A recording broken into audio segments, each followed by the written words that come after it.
Hey everybody, welcome to another week of the LO Hyrox program, and there's a lot of stuff to talk about because we are still in the summer phase, but some changes are coming because we are sort of entering the second phase of the summer phase, so to say. And what I mainly want to talk with you about is I think a lot of the changes will speak for themselves and you will get through it. But what I find important to talk about is first, that with the bike session and also the brick session, we're gonna add some high zoned tool work. And the reason why I find that important is because it is very important there that you don't go too hard, because the point of those intervals is to maximize the fat oxidation.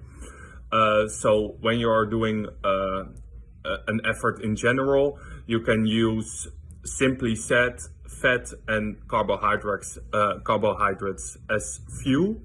And when you're doing easy stuff, it's mainly fat. But once you are getting more intense, it starts to become more and more carbohydrates. And therefore, carbohydrates are so important for your race, but less important for an endurance workout.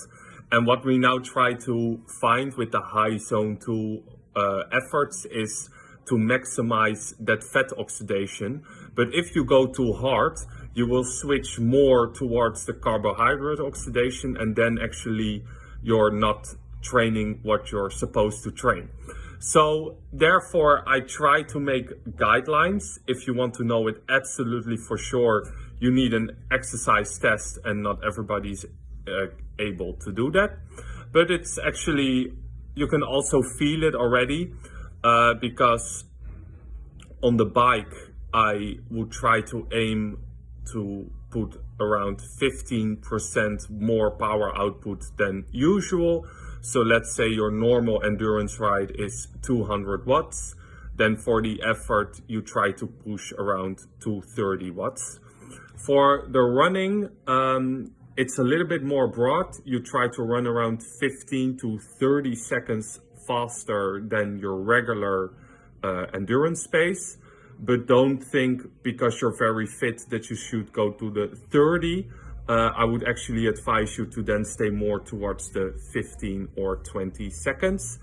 Another thing you could use is that you want to have your heart rate around 10 beats higher than normal. But again, this is very individual.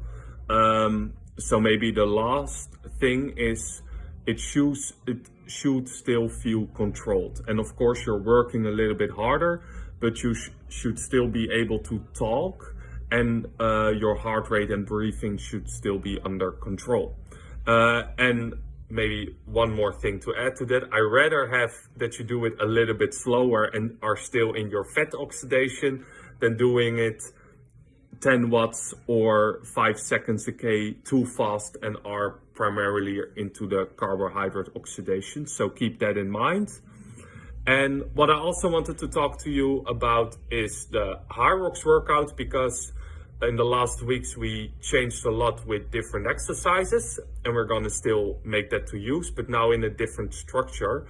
So now at the start, you're going to try to push it for 2 minutes straight, as many reps as possible, with still some energy left in the tank because you have a whole session ahead of you. But you do try to push it for quite some time, what's actually also necessary, of course, for the Hyrox. And then you will do that for the 2 exercises, and after that you will go to the EMOM. And I also try to make guidelines for the exercises where necessary, what weight you should choose at the first part. So in the 2 minutes, where I want you to do it a little bit lighter and make sure that you can move well towards the 2 minutes. And in the EMOM, I would like you to go a little bit heavier. You still need to move well, but because it's an EMOM and you are switching constantly, you can do that a little bit heavier. And like I said, I try to make guidelines according to the type of category you are racing in, but make sure they are guidelines. So when it feels really hard and in the 2 minutes you're not able to make long sets, or you're not able to make the EMOM, or the other way around, if you can just keep on going and it's really easy, and for the EMOM as well, it's really easy. You can of course ignore my guidelines a little bit and go a little bit heavier or lighter. So you should play around with that a little bit. Maybe you could do in your warm-up already a few, like an EMOM for 2 sets with a certain weight, just to feel how that goes. But yeah, you do need to play around a little bit, but I think with all the weeks prior to this, you will be able to find the right weight and to push it as hard as you can. Or not as hard as you can, because I have also RPE guidelines, but you know what I mean. That's all I wanted to discuss. It's already a long video, but I hope it will help you get through the week. So good luck, and I will see you next time. Bye.